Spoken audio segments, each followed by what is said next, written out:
Fibre net వ్యవహారంలో చంద్రబాబును అక్రమంగా ఇరికించారని AP fibre net chairman GV Reddy అన్నారు. ఫిర్యాదులో ఎక్కడా చంద్రబాబు పేరు లేకపోయినా అప్పటి ప్రభుత్వం కక్షపూరితంగా వ్యవహరించిందని ఆరోపించారు.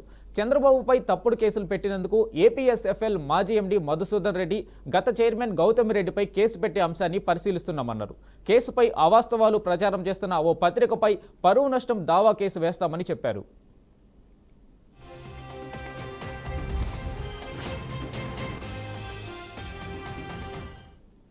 నెట్కి సంబంధించి మీ అందరికీ తెలిసింది ఒక కేసు. ఆ రోజు వైఎస్ జగన్మోహన్ రెడ్డి గారు అధికారంలో ఉన్నప్పుడు ఒక టెరాసాఫ్ట్ అనే ఒక కంపెనీని ఉద్దేశించి ఆ రోజు ఫైబర్ నెట్ మీద ఒక కేసు పెట్టడం జరిగింది.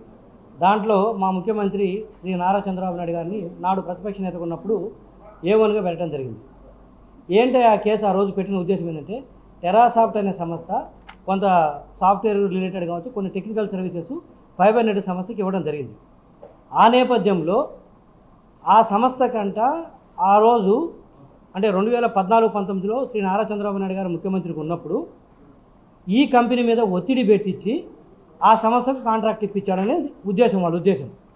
సో ఎక్కడ కూడా ఆయన సంతగా అంటే వాళ్ళు రాసిందే, నిన్న సాక్షి పేపర్లో రాసింది కావచ్చు, ఇక్కడ వాళ్ళు ఇచ్చిన కంప్లైంట్లు కావచ్చు, వాళ్ళు చేసిన ఛార్జ్షీట్ కావచ్చు, ఆ ఛార్జ్షీట్ను కూడా రిజెక్ట్ చేశారు. చెప్తాను ఏంటి.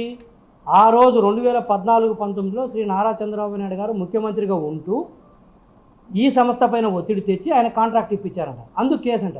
ఒత్తిడి ఎప్పుడు చేశాడు, ఎలా చేశాడు, ఎవరి మీద చేశాడంటే ఏమీ ఆధారాలు, కేవలం ఒత్తిడి చేశారంట. అది వీళ్ళు కలగన్నారు. వీళ్ళు గవర్నమెంట్ వచ్చిన తర్వాత కేవలం కేసు పెట్టాలని. వేమూరి హరికృష్ణ గారు అనుకుంటే ఆయన పేరు, టెరాసాఫ్ట్కి సంబంధించి. సో ఏంటయ్యా అంటే ఆయన ఎందుకు టార్గెట్ చేశారంటే, ఆయన మీద ఏదో అంతకుముందు ఏదో సాక్షి కథనంలో సాక్షి పేపర్లో ఆయన మీద ఏదో రాస్తే ఆయన వాళ్ళ మీద డిఫమేషన్ కేసు వేయడం జరిగింది. శ్రీమతి భారతి గారి మీద, సాక్షి పేపర్ ఎండీగా ఉన్నారు కాబట్టి, ఆవిడ సీఎండీగా ఉన్నారు కాబట్టి, దాన్ని దృష్టిలో పెట్టుకొని కక్ష కట్టి ఆయన మీద, ఆయన అనుకోకుండా ఇక ఫైబర్ నెట్కి టెక్నాలజీ ఇష్యూస్లో సపోర్ట్ చేయడానికి వస్తే ఆయన ఎప్పుడో సాక్షి పేపర్ మీద పరువు నష్టం కేసు వేసాడని చెప్పేసి, భారతి గారి మీద కేసు వేసాడని చెప్పేసి, జగన్మోహన్ రెడ్డి గారు వారి శ్రీమతి మీద పరువు నష్టం కేసు వేసాడని చెప్పి దాన్ని దృష్టిలో పెట్టుకొని ఆయన బుక్ చేయడం కోసం ఆయన బుక్ చేస్తూ మా సార్ను కూడా ఈ కేసులకి